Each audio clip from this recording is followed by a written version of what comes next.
peut très facilement faire un lien avec le paternalisme, qu'on peut retrouver en général dans les services de soins psychiatriques de façon générale, ou dans les services de soins en général, où finalement on va souvent voir le patient comme quelqu'un de gentil, doux, agréable, qui peut évoluer, mais qui n'est pas très compétent, qui n'est pas très capable de faire face.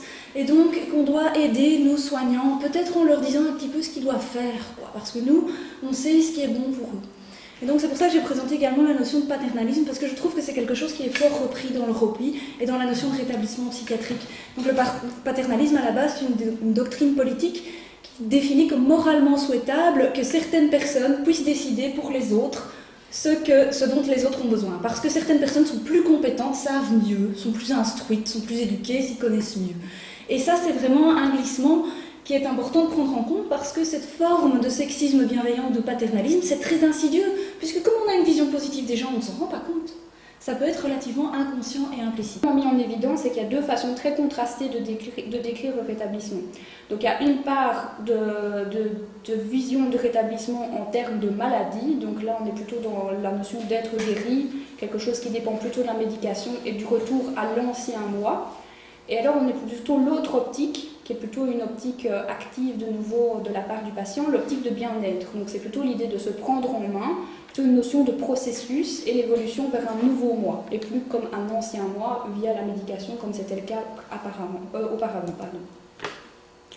Alors, la réforme des soins de santé mentale donc, intervient un peu dans cette idée, avec cet objectif. Donc, je vais vous présenter brièvement la réforme des soins de santé mentale, donc le projet 107, qui est l'idée donc, de désinstitutionnaliser les patients petit à petit en réduisant des lits d'hôpitaux pour plutôt promouvoir une santé mentale qui est plus axée vers les soins psychiatriques à domicile, le retour à la société, les soins en ambulatoire. Avec peut-être l'idée à la base que quand les patients sont à l'hôpital, ils sont plus dans une bulle et que finalement le retour à la vie active n'est pas toujours facile finalement, parce qu'on est confortable, je me souviens d'un endroit où on nous disait c'est le Club Med, et que finalement la vie en dehors elle est plus difficile. Donc l'idée c'est d'avoir une évolution importante des soins de santé, donc qui va être beaucoup plus orientée vers la société, vers la réinscription dans la société et dans l'environnement social naturel des patients. Donc le séjour en institution doit dans ces conditions être minimisé, être le plus court possible et être réorienté le plus vite possible vers la réhabilitation, vers le retour à la vie active. Donc ça se réengage quand même vraiment dans cette idée de pouvoir, le patient va refaire ses choix, réorienter vers les rôles sociaux, etc. etc. Alors en 2011, 10 projets ont reçu le feu vert pour démarrer donc, dans cette idée. Et ces projets sont suivis de près donc, par des chercheurs de différentes universités qui travaillent en équipe, enfin il y a 3 équipes différentes, dont le rôle est notamment d'évaluer dans quelle mesure ces projets sont appliqués, comment ça se passe, etc. Voilà, j'espère que je le décris bien. Alors, dans ces conditions, nous on a fait passer le ROPI, qui est avec la KUL notamment, l'équipe Lucas de la KUL, qui est donc l'index des pratiques orientées vers le rétablissement psychiatrique. Donc c'est une mesure de fidélité de l'approche du rétablissement à un niveau organisationnel. Donc on va aller voir comment ça s'applique, le rétablissement psychiatrique au niveau organisationnel dans les services. L'intention au départ, c'est d'aider les dispenseurs de soins à évoluer, à réfléchir et à adapter leurs pratiques. C'est pas en soi une évaluation en soi pour dire ils font bien, ils font pas bien. Donc l'idée c'est vraiment d'amener une réflexion.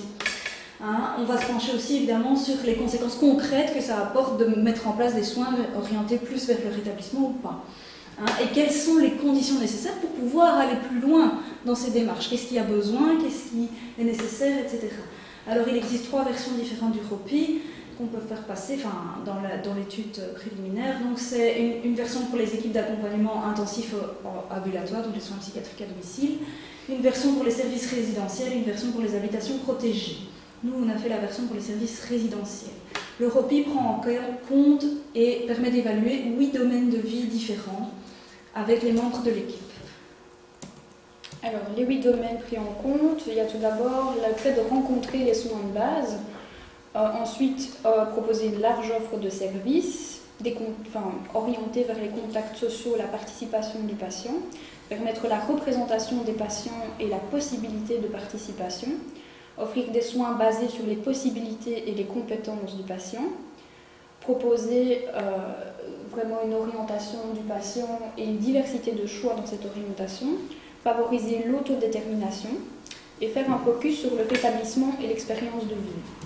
Alors, le premier point, à savoir donc permettre de rencontrer les soins de base. Donc, en gros, ce que ça concerne, c'est vraiment se mettre dans l'idée que l'évaluation, la planification, la prestation des services doit vraiment répondre aux besoins de base des bénéficiaires. Donc, il doit y avoir un soutien dans les différents domaines, aussi bien au niveau du logement, des repas, des soins médicaux, de la possibilité d'avoir des allocations, des subsides, mais aussi de l'habillement et de la toilette quotidienne. Donc, l'équipe doit être attentive à rencontrer en tout cas les soins dans ces différents domaines. Alors, une large offre de services, là c'est de voir un peu dans quelle mesure l'institution propose une offre de services aux patients qui soit la plus large possible. Donc autant évidemment pour les médicaments, l'emploi, la formation, est-ce qu'on aide les gens à retrouver de l'emploi? On va poser des questions dans ces domaines-là. Qu'est-ce qui est proposé dans le domaine des activités quotidiennes? Est-ce qu'ils peuvent participer à des groupes? Est-ce qu'ils peuvent faire des choses, des activités? Est-ce qu'il y a des thérapies familiales ou des consultations familiales? Est-ce qu'on prend en compte l'avis des familles dans la mise en place du plan de traitement? Est-ce qu'il y a quelque chose qui est proposé concernant la prévention et la prise en charge des assuétudes? Est-ce qu'on sensibilise les patients à ce niveau-là, les différents types d'assuétudes? Qu'est-ce qu'on propose dans le terme de l'autogestion de la maladie? Est-ce que les patients sont encouragés à gérer eux-mêmes leur maladie? Est-ce qu'on propose des activités qui sont vraiment axées sur le rétablissement psychiatrique en soi? Qu'est-ce qu'on propose comme type de psychothérapie? Est-ce que différents types de psychothérapie sont possibles? Est-ce que les gens peuvent avoir le choix? Est-ce que par exemple ils peuvent avoir une prise en charge des traumatismes? Est-ce qu'on va plus avoir des thérapies qui sont basées sur la psychologie positive, le bien-être, etc. Et est-ce que ces thérapies sont proposées dans différents modules, donc en individuel, par groupe, au niveau familial, etc. Donc l'idée c'est vraiment que le service offre la plus large gamme de soins possibles aux patients et que les patients dans une certaine mesure puissent avoir le choix afin de faire un traitement qui soit le plus personnalisé possible. Donc c'est à la fois l'évaluation va porter sur l'offre de services, mais aussi sur l'accès aux services. C'est-à-dire, est-ce qu'il y a des listes d'attente, par exemple? Est-ce que c'est facilement accessible pour tous les patients? Est-ce qu'on prend en compte la diversité culturelle, l'âge, etc. Est-ce qu'il y a des mesures, des conditions d'accès aux différents services? Voilà, c'est ce genre de choses qu'on va évaluer. Alors, oui, c'est encore moi. Au niveau des contacts sociaux et de la participation, on évalue aussi dans quelle mesure le service, l'institution, stimule et porte de l'attention au thème de la participation sociale. Alors ça recouvre différentes choses. Est-ce qu'on stimule les gens à prendre des contacts à l'extérieur, à faire des activités à l'extérieur de l'institution? Parce qu'il y a une large offre au sein de l'institution, mais peut-être aussi à l'extérieur. Est-ce que l'institution a connaissance du réseau de soins possibles? Est-ce qu'elle sait comment réorienter les patients ailleurs? Est-ce qu'ils ont des contacts avec d'autres institutions, etc. pour réorienter? Voilà, on va évaluer ce genre de choses. On va aussi évaluer dans quelle mesure l'équipe porte de l'attention à la lutte contre l'autostigmatisation. C'est-à-dire qu'on sait très bien que les patients psychiatriques sont souvent étiquetés comme patients psychiatriques, il y a une stigmatisation de la part de la société. Est-ce que l'institution fait des choses pour lutter contre la stigmatisation dans la société? Est-ce que l'équipe parle de la stigmatisation entre eux? Est-ce qu'il y a une réflexion autour de ça? Comment ne pas stigmatiser les patients? Comment les traiter comme des personnes à part entière? Est-ce qu'on parle avec les patients de l'autostigmatisation? Est-ce qu'eux-mêmes se voient comme malades? Est-ce qu'on a induit une réflexion là-dessus? Voilà, c'est ce genre de choses qu'on va évaluer dans le groupe. Le quatrième point évalué, donc, c'est la représentation et la possibilité de participation des patients. Donc il est important dans l'équipe, donc d'après les critères amenés par Europi, qu'il y ait la présence d'une politique de participation.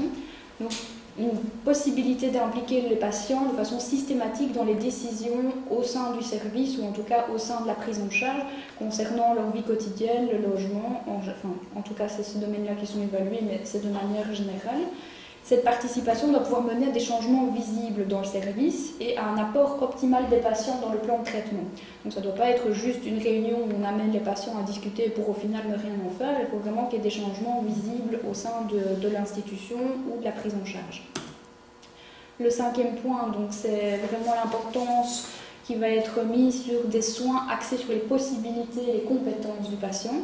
Donc on va vraiment s'attarder à orienter les soins sur les forces plutôt que sur les déficits du patient. Le sixième point donc, concerne l'orientation du patient, la diversité de choix. Donc là, donc, de nouveau dans la planification et la prestation des services, on va vraiment s'intéresser à répondre aux circonstances uniques de chaque individu.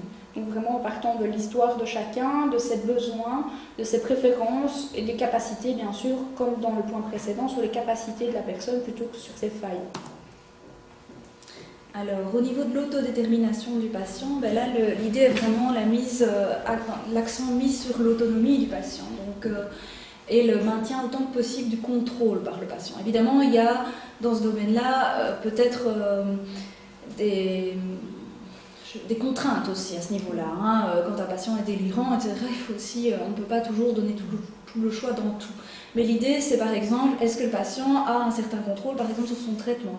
Est-ce qu'il peut choisir son prestataire? Est-ce qu'on lui donne le choix peut-être entre plusieurs traitements en lui en lui montrant les avantages et les inconvénients? Donc l'idée, c'est vraiment ça, c'est d'essayer au maximum de mettre de l'autonomie pour qu'il puisse faire ses propres choix dans la mesure du possible. Alors, il y a aussi une question qui est d'évaluer les mesures restrictives. Dans quelle mesure est-ce qu'on les utilise? Donc les mises en observation, les mises en cellule de contention. Est-ce qu'il y a des règles qui sont mises en place par l'équipe par rapport à ça? Ou est-ce qu'on fait plutôt au cas par cas? Comment est-ce qu'on essaye de maintenir malgré tout un certain contrôle du patient dans ces cas-là?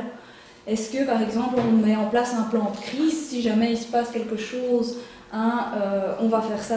Est-ce qu'on essaye d'obtenir l'accord du patient là-dessus? Est-ce qu'on lui donne le choix par rapport à un plan de crise éventuel? Voilà, on va évaluer ce genre de choses dans le ROPI. Alors, on va aussi se focaliser donc, sur le rétablissement psychiatrique et l'expérience de vie. Donc, l'idée, c'est que le service devrait être axé le plus possible donc, sur la notion de rétablissement psychiatrique, donc les aspirations de la personne, l'acquisition de rôles sociaux, son indépendance petit à petit vis-à-vis des services d'aide, etc. Pour ça, on essaie d'inclure, l'idée c'est d'inclure le maximum des processus d'autogestion, donc apprendre aux gens à repérer leurs symptômes, apprendre aux gens à gérer leur maladie, leur donner des outils pour gérer leurs difficultés, leurs facteurs de stress, etc. On va aussi mettre l'accent par exemple sur le soutien à l'emploi, à la réinsertion socio-professionnelle, à la formation. On va aussi peut-être donner du soutien sur la parentalité, comment être un bon parent, etc. Comment avoir des bonnes relations avec sa famille. Donc l'idée c'est vraiment pas soigner les gens, mais leur donner les outils pour qu'eux, par après, puissent se soigner par eux-mêmes. C'est vraiment ça l'idée. Et puissent aussi s'investir dans la société de façon plus générale, parce qu'il n'y a pas que le soin au niveau de la maladie mentale. Alors l'idée c'est aussi d'utiliser au maximum des experts en vécu. Donc des patients qui vont mieux, qui peuvent venir témoigner, qui peuvent venir partager leur expérience. Et l'idée dans le ROPI, c'est de voir si des experts en vécu sont conviés ou si carrément on engage des anciens patients pour venir parler de ce genre de choses. Il y a des questions là-dessus, donc c'est vraiment des notions assez nouvelles, quoi. Est-ce qu'ils ont des responsabilités égales aux autres soignants? Est-ce qu'ils sont mis sur un pied d'égalité? Voilà. L'idée est aussi de voir si les collaborateurs, les membres des différentes institutions, donc les soignants, sont conviés à participer à des formations sur le rétablissement psychiatrique. Est-ce qu'ils doivent participer à des groupes de travail, etc. Est-ce qu'il y a une place qui est donnée pour discuter de ça et pour essayer de faire le maximum et se former dans ce domaine? Cela nous amène à nos deux expériences de passation du ROPI. Donc de manière d'abord assez concrète, comment un ROPI s'organise, en tout cas dans notre cas en institution résidentielle. Donc ça va à chaque fois être effectué par deux personnes, de manière à ce qu'il y ait deux regards différents sur les différentes informations récoltées. Ça dure une journée de travail dans le service et ça contient le programme suivant. Donc généralement il y a une interview de groupe avec un chef d'équipe, un manager et si c'est d'application, un gestionnaire de projet en soins soutenant le rétablissement. Une interview de groupe avec 3 à 4 accompagnateurs au personnel soignant, donc plutôt personnel infirmier, éducateur, aide-soignant. Une interview de groupe avec 2 à 3 thérapeutes, psychiatres, psychologues, médecins qui seraient aussi impliqués dans le service. Un forum de patients avec au maximum 6 patients, donc on demande au maximum 6 patients pour une clarté au niveau de l'interview, parce que plus il y a d'intervenants forcément, plus les gens vont parler, vont peut-être se couper la parole, donc c'est un peu difficile. Et la consultation de documents de présentation du service, de brochures et au moins 5 plans de traitement et d'accompagnement qui sont anonymes. Alors, moi je vais vous parler, moi j'ai été faire un ROPI à Lierneux, dans un service spécialisé particulièrement pour des patients psychotiques chroniques, où j'ai rencontré des patients, psychiatres, psychologues, médecins généralistes, des soignants, donc infirmiers, aides-soignants, éducateurs. Alors, la journée l'interview s'est passée en une journée.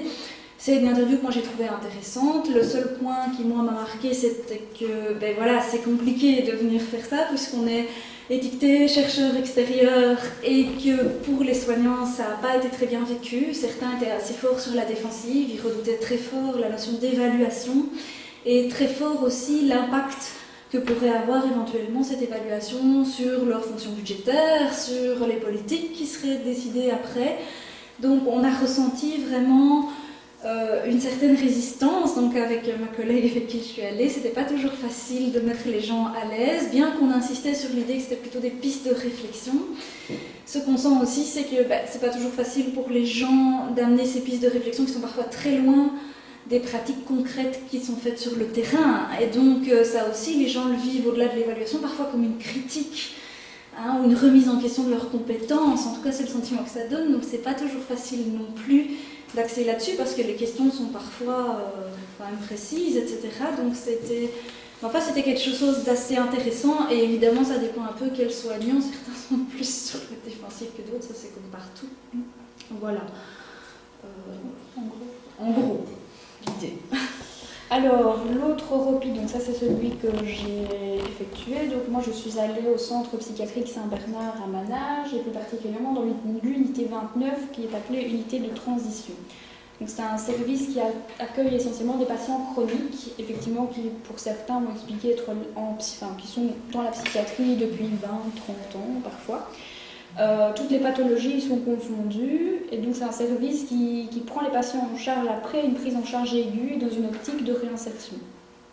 Donc l'idée ici c'est pour le service de maintenir l'autonomie ou de l'acquérir afin de pouvoir être réinséré par la suite. Donc moi aussi j'ai eu des interviews avec des patients, des psychiatres donc, du service, la psychologue et différents soignants. Alors contrairement à Mélanie où effectivement l'équipe était assez sur la défensive, moi j'ai été assez agréablement surprise par l'accueil de l'équipe de l'unité 29. Parce qu'en fait, la chef infirmière de service est déjà elle-même dans une idée de réflexion par rapport au rétablissement psychiatrique.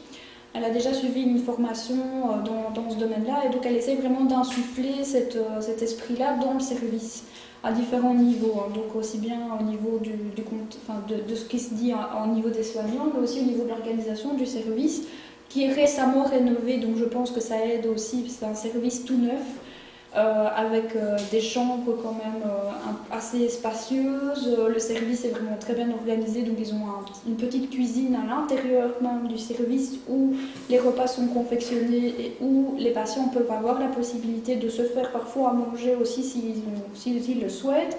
Il y a différents locaux, un local d'activité relaxation, ils ont une petite bibliothèque en interne dans le service qui a été mise en place par une infirmière et un patient. Donc vraiment, le service est dans une optique, en tout cas, de rétablissement. C'est vraiment assez intéressant de discuter avec eux. Maintenant, ça, on va y venir après, je pense, dans notre conclusion, mais effectivement, se pose la question de comment gérer le passage de ces patients très chroniques qui ont des dizaines d'années de psychiatrie derrière eux, qui sont habitués au paternalisme, à justement cette nouvelle démarche où on leur dit non, allez-y, débrouillez-vous. Donc ce sera toute la question et tout le challenge à mon avis, parce que les patients, malgré le panel d'activités qui leur sont proposées, m'ont dit en tout cas pendant l'interview qu'ils s'ennuyaient. Donc c'était assez paradoxal. Donc je pense qu'ils sont tellement habitués à être pris en charge qu'ils ont, à mon avis, du mal à se lancer eux-mêmes vers tout le panel d'activités qui est proposé. Donc voilà, ça c'est pour mon expérience. Donc ça nous amène à nos conclusions, un peu sous forme de réflexion. Donc comme on l'a dit un peu plus tôt dans la présentation, le ROPI n'est pas une évaluation, mais plutôt un état des lieux de ce qui se fait dans le service, permettant la réflexion des soignants.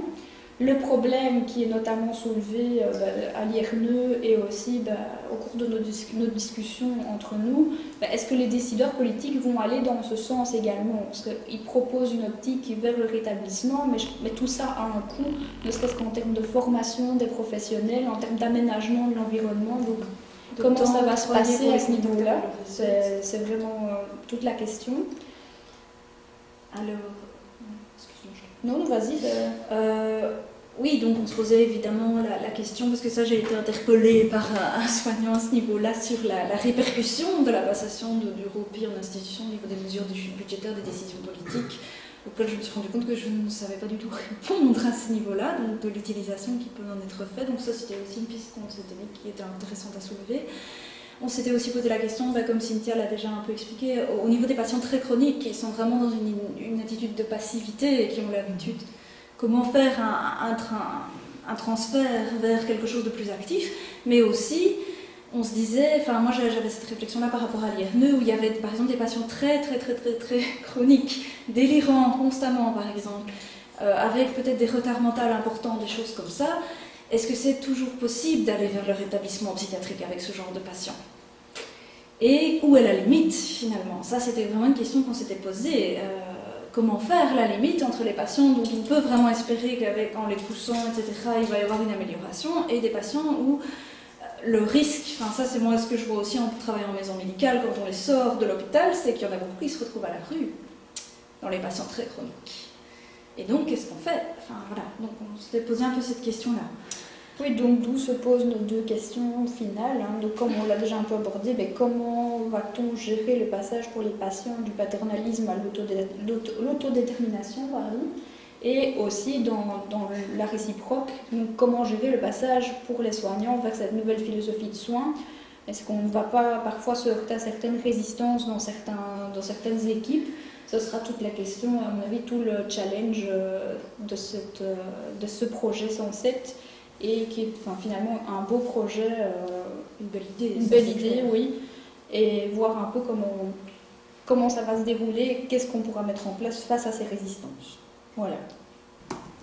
Des références bibliographiques pour ceux qui seraient éventuellement intéressés d'approfondir. Et donc on vous remercie pour votre attention.